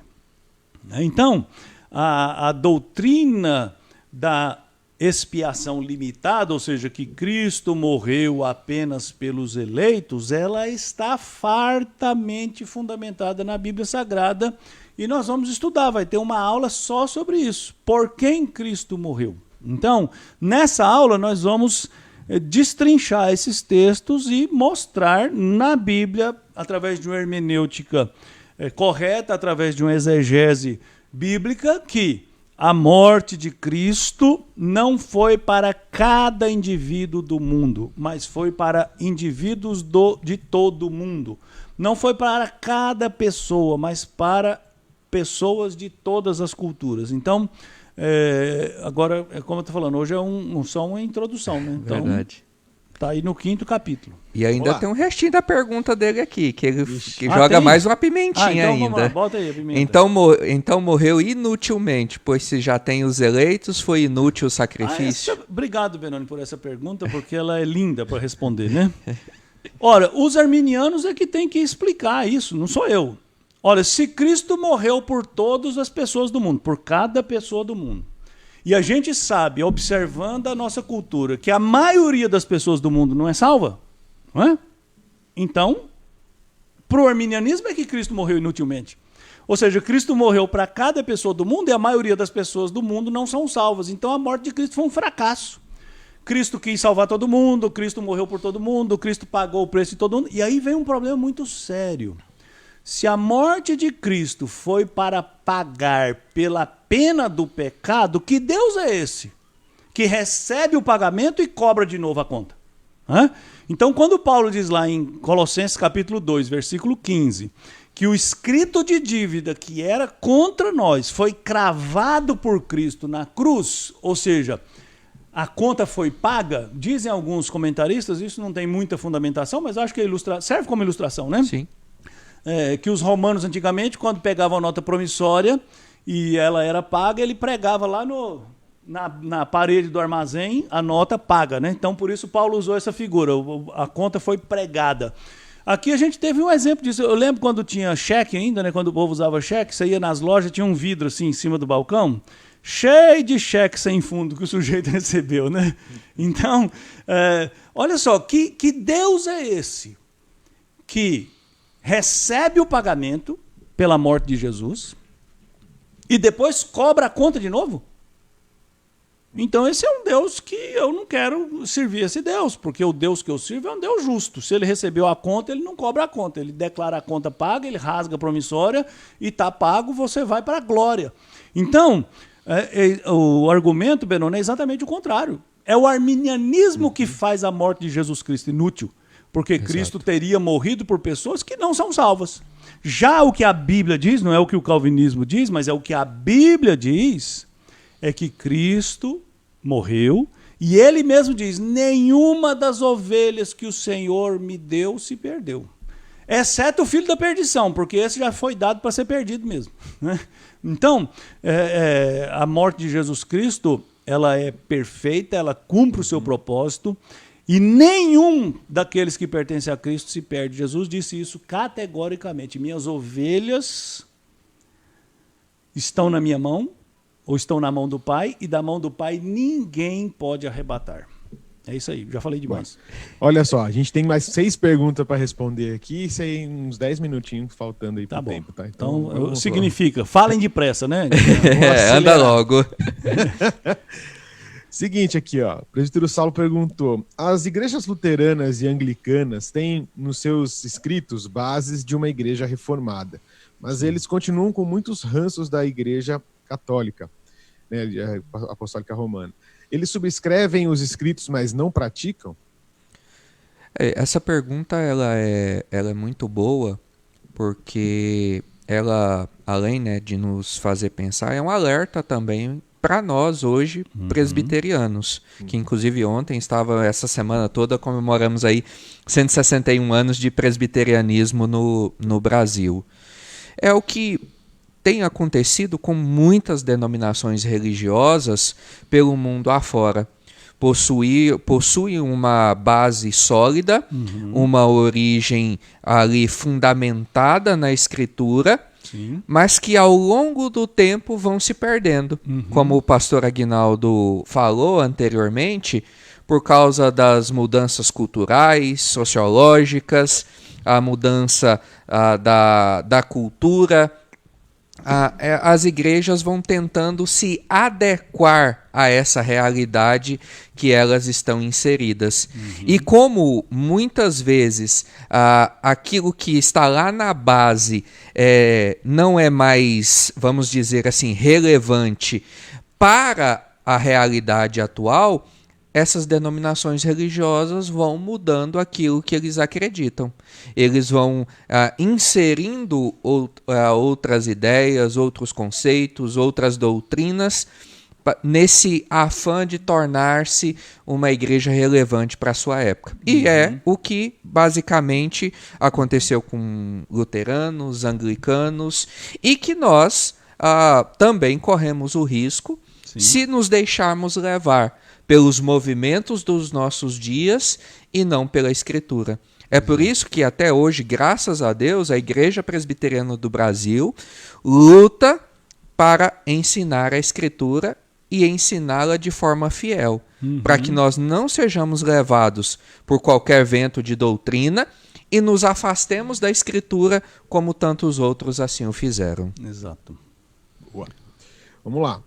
Ele deixou mais uma aqui. O que aconteceu com os nossos irmãos batistas, uma vez que parece que hoje na prática, diferentemente do documento da fé batista apresentada, a maioria parece ter convicção arminiana, não? Então, eu vou pedir para o Rodolfo responder e repetir. Não, brincadeira. O que aconteceu com os batistas foi o mesmo que aconteceu com os luteranos e com os anglicanos. Esse afã de dar uma resposta que seja mais palatável, né? A teologia reformada, gente, é uma teologia indigesta. Por quê? Porque ela coloca o homem numa condição de absoluta incapacidade. O homem por si só, nós lemos aqui os documentos, se o homem faz o mal, foi ele que fez. Se o homem faz o bem, foi porque Deus deu a ele a capacidade de fazer. Porque não resta no homem a capacidade de fazer o bem em virtude da queda. Tudo que o homem faz está contaminado. Então, o movimento avivalista, né, os grandes avivalistas do século XIX foram batistas. E os movimentos avivalistas seguiram muito a teologia de um dos teólogos que causou mais dano na teologia protestante, que foi Charles Finney, que definiu a salvação como uma mera escolha humana se forem provocadas as emoções certas. Então a teologia de Charles Finney fez um estrago nos Estados Unidos e abraçou todas as igrejas, inclusive igrejas presbiterianas, infelizmente. E os batistas embarcaram nessa ideia avivalista, nessa ideia de pregar um evangelho que apela ao homem, um evangelho que coloca o homem em evidência. E quando você volta para a Escritura e você descobre que o homem não é nada a não ser um coadjuvante nesse processo todo, isso causa muito desconforto. Então, o que aconteceu com os batistas foi isso, foi esse afã evangelístico, avivalista, esse desejo de causar conversões maciças e de multidões através desses meios e, infelizmente, acabaram, como os nossos irmãos luteranos, anglicanos, se deixando levar pela cultura, pelas pressões da cultura, da sociologia, como outras questões hoje, né? Envolvendo o ministério feminino, envolvendo o movimento gay. Muitas igrejas estão embarcando numa teologia mais cultural do que bíblica. Exato. Então, é mais ou menos isso. Vamos lá. Gabriel Leão, algumas igrejas pregam uma doutrina de discipulado radical, baseados na grande comissão, dizem que precisamos ter discípulos para sermos salvos. Como podemos abordar isso? Eu confesso que é a primeira vez que eu ouço a respeito desse movimento, mas, em linhas gerais, é um movimento que está completamente equivocado, porque a ideia do discipulado ele é uma evidência externa de que nós já fomos primeiramente salvos. Na Escritura nos ensina a respeito dessa ideia do fazer discípulos, mas que ele é o reflexo da obra de Cristo já tendo sido aplicada em nós. E o ponto para se abordar esse, eu creio que é o mesmo no caminho para nós falarmos a respeito da teologia arminiana, que não são pontos como o fazer discípulos que me torna salvo, porque eu acabo colocando a salvação por meio das obras, daquilo que eu faço, realizo, daquilo que eu concretizo. Então, o caminho é o mesmo, enfatizar a salvação pela graça mediante a fé em Cristo Jesus. É o caminho tanto para falarmos com os nossos irmãos arminianos, como também com esses que enfatizam o discipulado como caminho de salvação. Eu acrescento só o seguinte: nós temos que fazer discípulos porque Jesus mandou, não é para ser salvo. Exato. Aliás, é o contrário, né? Você faz discípulo porque você é salvo. Então, fazer discípulos é uma evidência de que você é salvo, não é a causa da salvação. Exato. Então, esses movimentos que colocam a salvação como sendo causada por outra coisa que não seja a graça, tem um caminho muito largo para o legalismo, né? E dali para virar salvação pela aparência, salvação pelo comprimento do cabelo, pelo comprimento do cabelo das pernas, pelo bigode, ou pela roupa, aí como é que fala? Porteira aberta, né? Exato. Onde passa um boi, passa uma boiada. E é o que tem acontecido historicamente com a igreja, né? Vamos lá. Ricardo Simeonato, considerando que pode haver eleitos em todas as denominações, inclusive nas pentecostais e neopentecostais pela eleição, não deveriam abandonar essas doutrinas e voltar à doutrina bíblica? Deveriam, sem sombra de dúvida, né? Mas olha só, nós estamos falando de 2000 anos de disputa teológica, né? Quando Paulo saiu da Galácia, Paulo foi pregar na Galácia, primeira viagem missionária, saiu da Galácia, meses depois os judaizantes chegaram lá e falaram, ó, Paulo falou, é lindo, Jesus salva, mas não é só Jesus que salva. Jesus salva, você tem que guardar o sábado, você tem que guardar as festas judaicas, você tem que fazer isso, você tem que fazer aquilo, você não pode comer porco, você não pode comer camarão, você não pode comer isso. Ou seja, você tem que ter Cristo mais alguma coisinha. Então, 2000 anos isso está sendo disputado. Por quê? Porque a luta, a verdadeira batalha espiritual, irmãos, que nós enfrentamos, não é entre poderes, é entre verdades. O diabo não está interessado em mostrar que ele tem mais poder, porque ele sabe que não tem, mas se ele consegue perverter a verdade, e se ele consegue fazer com que a pregação não siga estritamente o que a Bíblia diz, ele conseguiu uma grande vitória, porque meio evangelho é evangelho nenhum. Paulo diz isso lá na Carta aos Gálatas. Na Carta aos Gálatas, Paulo diz exatamente isso. Quem prega outro evangelho que vai além desse que eu preguei, não prega o evangelho, prega uma mentira. Então, assim, eu não estou dizendo com isso que os arminianos estão indo para o inferno, eu estou dizendo que uma doutrina que não se submete exclusivamente à Escritura é uma forte candidata a outros desvios. Exato. E como a gente já viu aqui, não é pequeno o número de igrejas que desviam. O movimento neopentecostal mesmo. Vamos dizer assim, que quando ele começou lá nos anos 80, ele tinha um apelo bastante atrativo, alcançar os não alcançados, alcançar os jovens, os drogados, os roqueiros, os malucos.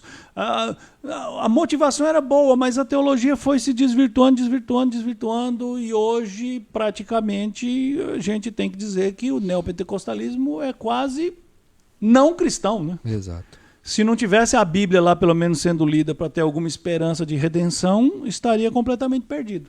Então, é isso aí. Vamos lá. Eu não sei quem vai fazer com as perguntas aqui, mas vamos embora. Ó, Olha, só falar o que vai fazer com as perguntas, Guilherme. Esse estudo vai durar pelo menos mais umas 6 semanas. Exato. Então, vai segurando as perguntas aí. Guarda aí, guarda aí. Vamos lá. A Alexandra Lopes tem uma dúvida aqui, e é sobre a doutrina calvinista. Se há algo que nos faça perder a salvação, né, na interpretação da doutrina calvinista. Na Escritura não há... a Escritura deixa bem claro, e a doutrina calvinista partiu dessa verdade na Escritura, que não há possibilidade da perda da salvação. Mas os motivos por que não há possibilidade de perdermos a salvação fica para as cenas dos próximos capítulos. Então acompanhe aí conosco, Alexandra, que nas cenas dos próximos capítulos a gente vai entender o porquê que nós não podemos perder a salvação. Exatamente. Entendi a escapada. Achei que você ia ter que dar aula nessa pergunta aqui. Essa exige uma aula, né? Tem uma aula exatamente. sobre isso, né? Por que o crente não perde a salvação? Exato. Vamos lá. Gui, deixa eu fazer uma observação técnica aqui. Diga aí. Só para deixar claro aí. Não sei se aconteceu para vocês também, mas alguns comentários foram desaparecendo para mim. Algumas perguntas. Eu não estou consegundo ler nada dos comentários aqui. Só para deixar claro que se talvez a sua pergunta não for respondida, a culpa é do Mark Zuckerberg, não nossa aqui. Para mim, as que eu fui monitorando ainda estão por aqui. Então... por exemplo, a do meu tio Benoni não tinha aparecido para mim. Aí agora tinha 2 comentários da Emanuel, um sumiu. Então tá meio... Entendi. Só para deixar claro, né? Isso pode ser o Mark Zuckerberg ou pode ser a Providência, né? Para nos ajudar a não ficar aqui até 3 horas da tarde, né? Exatamente. O que eu acho que acontece é que se você minimiza e volta, ele seleciona algumas, eu não sei o que faz, mas realmente às vezes acontece. Mas vamos lá, vamos correr aqui. Agora eu que me perdi. Parei aqui. Não, achei. Depois da Alexandra. Isso, já. Vamos lá.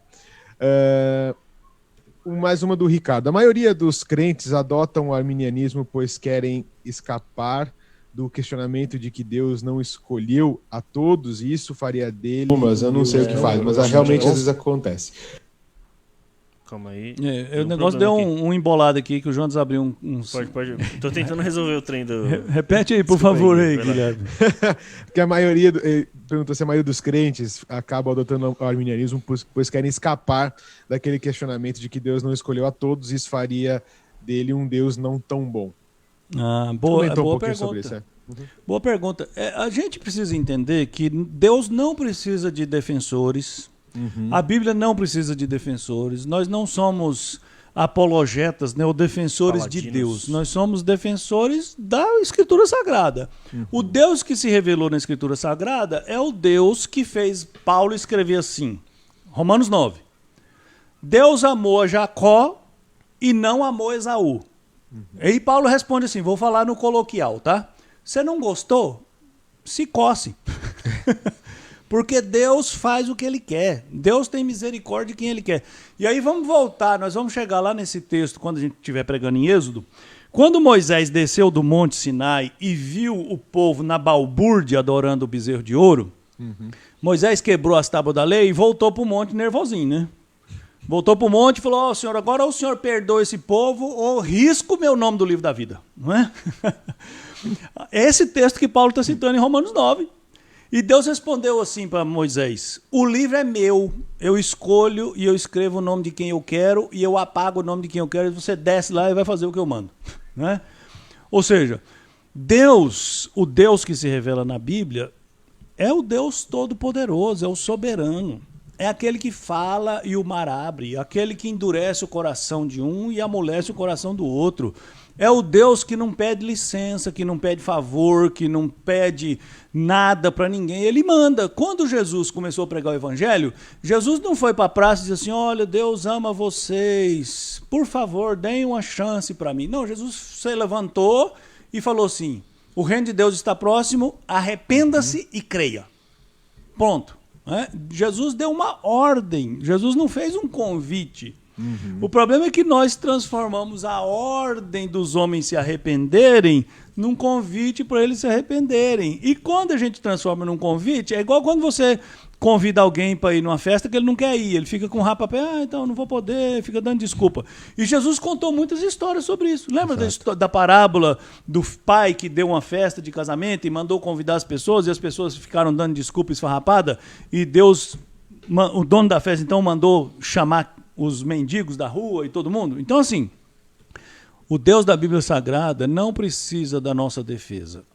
O Deus requer de nós é que nós sejamos fiéis. Por isso Paulo, numa de suas cartas, ele disse que ele pregava o evangelho e ele não estava muito preocupado em agradar a homens. Acho que é Gálatas mesmo, né? Se ele quisesse agradar a homens, ele diz, eu não seria servo de Cristo. Se eu quero ser servo de Cristo, eu vou ser servo de Cristo e eu vou anunciar a verdade. E a verdade, por mais chocante que ela seja e dolorosa que ela seja, eu não tenho que preocupar com isso, né? Paulo fala para os romanos, por acaso pode o vaso dizer para o oleiro que a sua obra não tem alça? Por acaso você pode falar para Deus que Deus está fazendo errado? Você pode falar, se você aguentar o tranco, né? Então... fica tranquilo, prega o evangelho, prega a verdade, anuncia que Deus decidiu salvar o pecador, enviou Jesus Cristo para salvar o pecador, que todo aquele que crer será salvo. Isso é o que o evangelho diz. Eu não sei quem vai crer, agora a Bíblia me diz por que um crê e outro não crê, e a gente vai estudar isso durante esses dias aqui. Vamos lá. Rapidinho então, a Dilma deixou, uma vez que somos criados à imagem e semelhança de Deus, Gênesis 1:26, o pecado de Adão destruiu a essência da imagem e semelhança do Criador, não restando ao homem a possibilidade de escolher o bem? Na verdade o pecado ele não destruiu totalmente a imagem e a semelhança de Deus no homem, ele deturpou. A ideia, para ilustrar, é como assim, um espelho. Quando a gente bate alguma coisa nele, ele fica todo rachado, todo trincado, mas a gente ainda consegue ver desfocado, distorcido, mas ainda a gente consegue ver a nossa imagem ali. Então foi isso que o pecado fez no ser humano. Então ele ainda mantém uma capacidade criativa, uma capacidade relacional, de desenvolver a criação, como a gente tem, mas o pecado então afeta de forma mais dura esse nosso relacionamento com Deus, de nos impedindo de nos voltarmos para Ele, ou seja, ele é tão profundo e tão extenso que agora a natureza humana, no que diz respeito a Deus, está totalmente corrompida. O homem não deseja mais se relacionar com Deus, o homem não deseja mais cumprir os mandamentos de Deus, o homem não quer mais saber de Deus. Então, por causa disso, é que então não há no homem essa possibilidade de escolher o bem no que diz respeito a Deus. Porque como essa imagem não foi completamente destruída, ele ainda faz o bem. Ele ainda realiza algumas boas obras, mas não no que diz respeito a Deus, a agradá-lo, a fazer a sua vontade. Então, nesse aspecto salvífico, o homem não tem capacidade nenhuma de se voltar para Deus. Por isso que há a necessidade da obra de Cristo Jesus, para que então ele pague no nosso lugar o preço e nos restaure e nos leve novamente para junto do Senhor e inicie esse processo de restauração da imagem de Deus, nos possibilitando agora nos fazer tudo para o agrado de Deus. Isso aí. Boa. Vamos lá. O Emanuel inventou uma cor aqui. Ele juntou o vermelho com o azul e ficou roxo. Mandou um negócio que é uma pergunta-comentário. Vamos ver. A falta de conhecimento sobre a graça nos torna menos gratos e menos dispostos a servir? Digo isso por causa do número crescente de crentes no Brasil, por exemplo, sem um crescente impacto na vida e na conduta. Eu me perdi aqui, Guilherme. Por favor, você repete o comecinho aí. Se a falta de conhecimento a respeito da graça de Deus, né, nos torna menos gratos e menos dispostos a servir. Olha só, Emanuel, e irmãos em geral, nós infelizmente vivemos numa sociedade que é a adoradora da ignorância, né? Então, por mais incrível que pareça, nós estamos na era da informação que causa mais desinformação. Por que eu estou introduzindo um assunto assim para ser preciso e objetivo? As pessoas não conhecem a fé que abraçam. As pessoas não estudam a fé que abraçam. As pessoas, em geral, não leem a Bíblia. As pessoas não conhecem a verdade que declaram crer. Então, essa ignorância, que não é só um defeito dos crentes, mas é um defeito da nossa sociedade, né? A pessoa lê uma manchete de uma notícia e ela acha que sabe tudo que está dizendo lá, sem ler o artigo, sem ler o texto, sem ler. E a mesma coisa acontece na fé, né? Então as pessoas estão muito motivadas a servir a Deus pela emoção que ele causa, e por isso as igrejas mais emocionantes são mais atrativas, né? Por isso as igrejas que têm músicas mais assim, emocionantes, tem um culto assim mais levado pela onda emocional, elas acabam agregando mais pessoas, porque as pessoas não estão, na nossa época, interessadas em conhecer. E quanto menos você conhece, mais você reconhece. Se você não conhece a obra salvadora que Deus fez, você vai ter uma gratidão bem mais ou menos, e você vai ter uma disposição para servir também muito deficitária, porque você só é agradecido por aquilo que você reconhece como tendo sido um grande benefício. E você só reconhece algo como um grande benefício quando você entende tão grave era o seu estado. Por isso é que quando a gente fala de doutrina da graça, a gente sempre começa pelo pedaço mais amargo, que é o pecado, né? O que o pecado fez conosco e o que a graça fará conosco através de Jesus Cristo. Então, infelizmente é verdade, a falta de conhecimento gera falta de gratidão, falta de serviço, falta de alegria, falta de disposição, E não tem remédio para isso, gente. Não adianta dormir, pôr a Bíblia debaixo do travesseiro, debaixo do braço. Precisa ler, precisa meditar, precisa estudar, precisa refletir, precisa guardar no coração. Como disse o salmista, guarda no coração a tua palavra para não pecar contra ti. E aí é esse o caminho. Isso aí. Vamos lá, então, para terminar. O Elias Prado deixou aqui uma pergunta. Ele está assistindo a gente lá de Portugal e ele falou que foi criado numa igreja arminiana e foi depois para a IPB, pastoreado pelo pastor Aguinaldo. E ele conta que foi um processo aí de conceitos, quebra de conceitos e verdades, mas a dúvida dele é se essa discussão entre arminianismo e calvinismo, desculpa, traz mais confusão, ou enfim. O que vocês acham que isso causa na discussão cristã? Posso responder, já que Fique à vontade. Ô Elias, que bom ter você aqui, viu, meu irmão? Prazer grande ter você conosco aqui, apesar de ter um oceano nos separando, né? Eu também peguei um pedacinho deles lá em Barra do Garças também. Então, Elias, a gente tenta evitar essas nomenclaturas, né? Por isso que eu estou tentando aqui, mas o vício da linguagem é muito grande, né? De falar de teologia bíblica, porque a teologia calvinista nada mais é do que a teologia bíblica. E essa questão de nome, de rótulo, realmente ele causa um mal-estar e às vezes causa mais desgosto do que prazer ou do que crescimento, né? Então, na medida do possível, eu vou tentar fazer isso. Mas a gente não tem como escapar do fato destas serem duas escolas teológicas que estão aí, estão postas e estão em debate nessa época com esses nomes, né? Mas lá atrás foi semi-pelagianismo, lá atrás foi pelagianismo. Então, assim, é meio inescapável o uso desses títulos até para a gente identificar do que nós estamos falando. Mas, na medida do possível, o que a gente quer fazer aqui é estudar o que a Bíblia diz sobre a salvação, sobre a graça. Como é que um pecador é salvo à luz da Escritura Sagrada. Mas, obviamente, nós não podemos escapar porque a teologia está sendo produzida há 2000 anos, né? Então seria muita presunção eu falar assim, agora eu vou explicar para você sem me referir a nada do que já foi dito e ensinado. Exato. É isso. Muito bem, chegamos ao final aqui então da nossa Escola Bíblica Dominical. Eu quero agradecer a todos os irmãos que ficaram aqui com a gente até esse horário. Obrigado pela participação de vocês, pelas perguntas e como o pastor Aguinaldo disse, esse é o começo dessa nova sessão aqui, da nossa nova temporada. Sessão não, temporada. Só a pontinha do iceberg. Isso.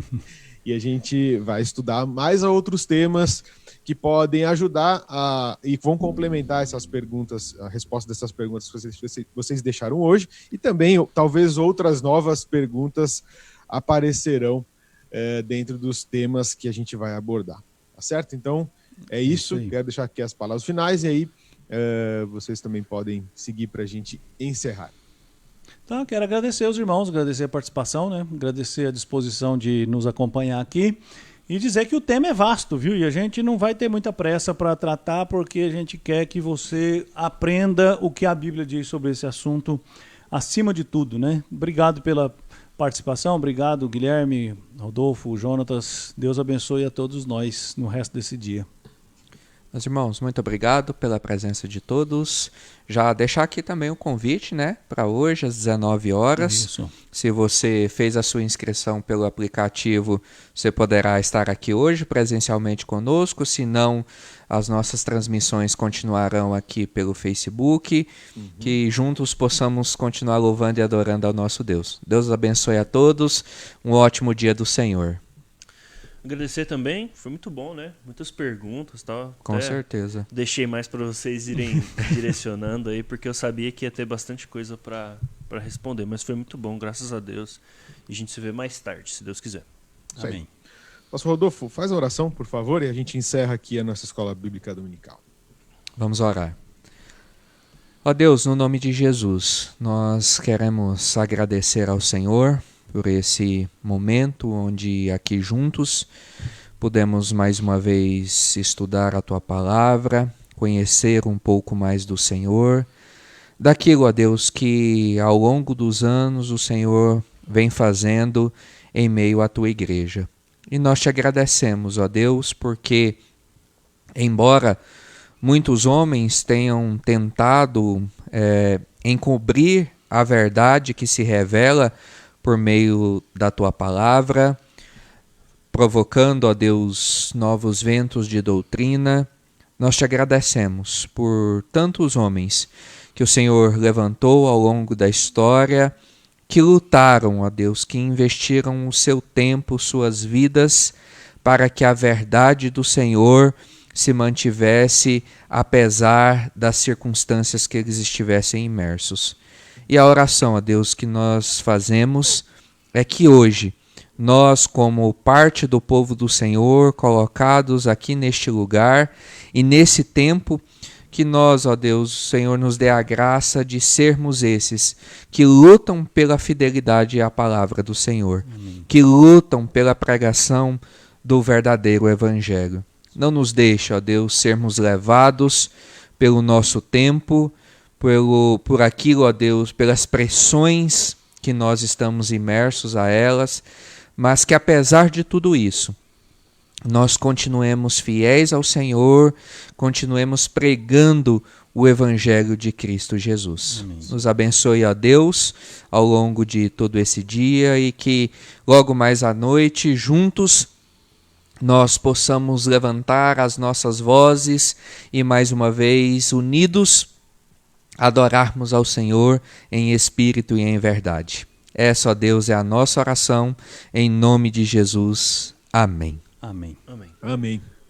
Deus abençoe a todos, um bom domingo e até mais tarde. Tchau, tchau. Até mais. Deus abençoe.